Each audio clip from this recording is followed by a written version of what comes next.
Okay student, जैसा कि अभी आपने पढ़ा अब तक पढ़ा कि सेट टू को आस्क में सेट टू को आस्क में बदलते हैं या यस या नो टाइप का होगा तो कंजक्शन ग्रुप में इफ या वेदर का प्रयोग करते हैं, बाकी वाक्य सिंपल कर देते हैं। तो अब इसका जो थर्ड रूल है, थर्ड है अगर रिपोर्टेड स्पीच में, देखिएगा, अगर रिपोर्टेड स्पीच का जो वाक्य है, यदि रिपोर्टेड स्पीच का वाक्य WS टाइप का, WS टाइप का मतलब अगर वाक्य की शुरुआत इंट्रोगेटिव वर्ड से हो, तो हम यहाँ पे देख लेते हैं इंट्रोगेटिव वर्ड होते क्या है। इंट्रोगेटिव वर्ड यानी प्रश्नवाचक शब्द। प्रश्नवाचक शब्द का मतलब है कि what, when, where, how, how much,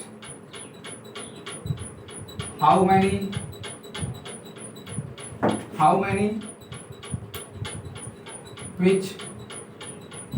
ये जो शब्द हैं, इस तरह से बहुत सारे शब्द हैं, इसेट्रा, यानी what, when, where, how, how much, how many, which, ये जो शब्द हैं, इस प्रकार के शब्द हैं, ये शब्द जो है इंट्रोगेटिव वर्ड कहे जाते हैं, इनको हम प्रश्नवाचक शब्द कहते हैं। तो ये जो नियम कह रहा है, यदि रिपोर्टेड स्पीच की शुरुआत प्रश्नवाचक शब्दों से हुई हो, जैसे what are you doing, what are you doing, इस तरह से हुई हो, तो क्या करते हैं।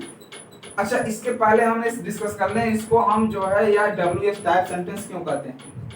इसलिए कहते हैं क्योंकि इनकी शुरुआत इंट्रोगेटिव वर्ड से होती है और इसका जो अर्थ है हम एक शब्द में नहीं दे सकते, यानी यस या नो के माध्यम से नहीं दे सकते हैं, बल्कि इसके लिए हमें कोई पार्टिकुलर वर्ड यूज करना पड़ेगा या पार्टिकुलर एक सेंटेंस यूज करना पड़ेगा। जैसे व्हाट आर यू डूइंग, अगर आप यस कह दें तो आंसर नहीं मिलेगा, नो कह देते हैं तो भी आंसर नहीं मिलेगा। इसलिए इसको हम बताते समय हम ये कर सकते हैं कि रीडिंग, राइटिंग, ईटिंग, एक स्पेशल वर्ड इस क्वेश्चन पे बताएंगे और साथ साथ इसको हम एक सेंटेंस बना सकते हैं कि आई एम रीडिंग नाउ या आई एम ईटिंग नाउ, मैं पढ़ रहा हूँ, मैं खा रहा हूँ। तो इसलिए यहाँ पे व्हाट का एक आंसर मिलेगा और वो जो है यस या नो के अलावा दूसरे शब्दों के माध्यम से मिलेगा, इसलिए इसको यस या नो टाइप नहीं कहते। तो अगर रिपोर्टेड स्पीच का वाक्य इंट्रोगेटिव वर्ड से शुरू हो रहा हो, यानी WS टाइप का हो, तो क्या करते हैं, तो कंजक्शन के रूप में, ध्यान दीजिएगा, कंजक्शन के रूप में, कंजक्शन के रूप में जो है इफ या वेदर, इफ या वेदर का प्रयोग नहीं करते हैं, यानी इफ या वेदर जो है नो यूज, इसका प्रयोग नहीं होता है, बल्कि यह इंट्रोगेटिव वर्ड जो है, इंट्रोगेटिव वर्ड जो है वो कंजक्शन का काम करते हैं, कंजक्शन का काम करते हैं, कंजक्शन इटसेल्फ, यानी ये खुद ही कंजक्शन का काम कर लेते हैं। कैसे, एग्जांपल देख लेते हैं। जैसे he said to me, he said to me, यही सेंटेंस हम देख लेते हैं। What are you doing, what are you, उसने मुझसे कहा तुम क्या कर रहे हो। अब ध्यान देना, बताया गया था इंट्रोगेटिव वर्ड में सेड या सेड टू आए तो आस्क या आस्क्ड में बदल देते हैं, तो क्या हो जाएगा, ही आस्क्ड मी। क्लियर हुआ। अब यहाँ पे हम कंजक्शन ग्रुप में इफ या वेदर का प्रयोग नहीं करेंगे, बल्कि जो ये इंट्रोगेटिव वर्ड है यही कंजक्शन का काम करेगा। तो होगा क्या जाएगा, व्हाट, ये कंजक्शन हो गया। अब इस वाक्य को हम सिंपल कर देते हैं, क्या कर देंगे, सिंपल। आर यू डूइंग का यू आर डूइंग, जब यू आर डूइंग हो जाएगी, यू यानी ऑब्जेक्ट, मी तो आई, आर यानी प्रेजेंट कंटीन्यूअस, इसको ले जाएंगे हम पास्ट कंटीन्यूअस हो जाएगा, what I was doing. Clear हुआ। एक एग्जांपल और देख लेते हैं कि Mahesh said to Rekha, to Rekha, Mahesh ने रेखा से कहा, which book do you read nowadays, या इसको nowadays मतलब these days कह सकते हैं, these days। महेश ने रेखा से कहा, महेश ने रेखा से कहा which book do you read these days, इन दोनों तुम कौन सी किताब पढ़ती हो। ध्यान दीजिएगा, कि महेश ने रेखा से कहा which book do you read these days, कि तुम इन दिनों कौन सी किताब पढ़ती हो।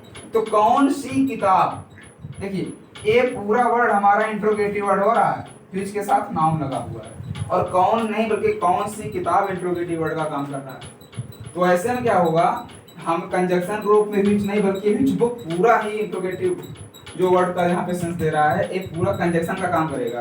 तो क्या हो जाएगा यहाँ पे कि महेश आस्क्ड रेखा, महेश आस्क्ड रेखा विच, क्या होगा बताइएगा, विच बुक। इसके बाद क्या है, बोलते रहिए।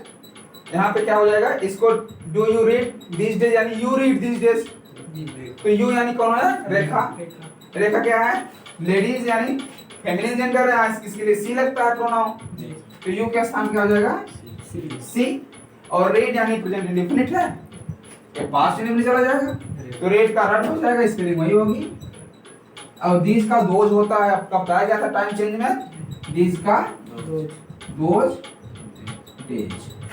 ध्यान दीजिएगा, इसका क्या बना indirect, Mahesh asked Rekha which book she red those days. Clear हुआ। तो ये आपका जो है इंट्रोगेटिव नियम का जो है थर्ड रूल।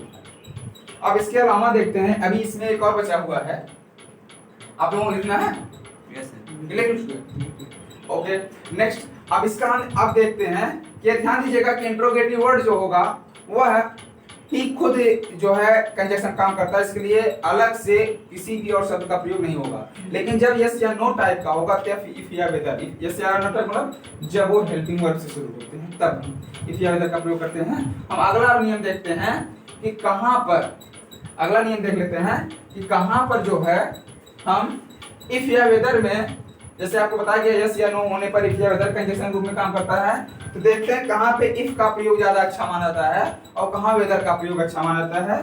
यहाँ पे आप लिख सकते हैं यूज ऑफ इफ या वेदर। इसको ध्यान दीजिएगा कि आप इफ या वेदर लगा दें तो सही है, लेकिन थोड़ा ये ध्यान दीजिए कहां पे वेदर का प्रयोग अच्छा माना जाए।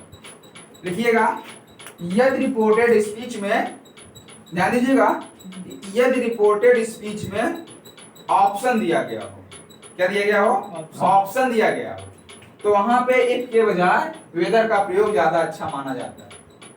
फिर सुन लीजिएगा, यदि रिपोर्टेड स्पीच में जो है ऑप्शन दिया गया हो तो वहां पे इफ के बजाय वेदर का प्रयोग अच्छा माना जाता है।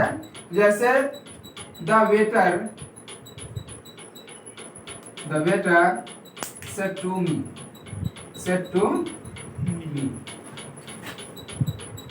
what, sorry, do you like tea or coffee?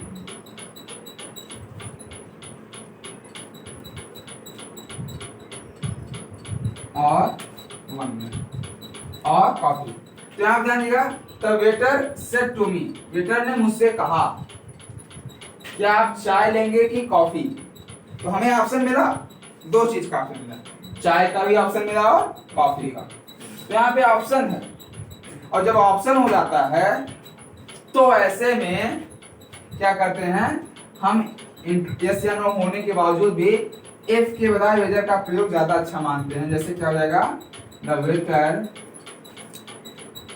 the waiter asked या inquired of, asked me whether I liked। अभी I कैसे हुआ, क्योंकि सेकंड पर्सन है, ऑब्जेक्ट राइटिंग, यहाँ पे यू सब्जेक्टिव केस में, मी का सब्जेक्टिव केस I होगा क्योंकि यू के स्थान पर I आ जाएगा। I liked tea और कॉफी, टी और कॉफी। तो ये आपका जो है, अगर ऑप्शन वाले वाक्य होते हैं तो इफ के बजाय वेदर का प्रयोग अच्छा माना जाता है। ये नहीं कि अगर आप वेदर के बजाय इफ लगा दें तो सेंटेंस गलत हो जाएगा, नहीं, बल्कि ये ज्यादा अच्छा माना जाता है किससे, इफ से। इसका नेक्स्ट रूल जो है उसको देख लेते हैं, रूल नंबर 5 जो है, यदि कभी कभी होता क्या है, प्रश्नवाचक सत्य से रिपोर्टेड स्पीच के जो वाक्य होते हैं इस प्रकार के होते हैं कि हम उसमें ये समझ नहीं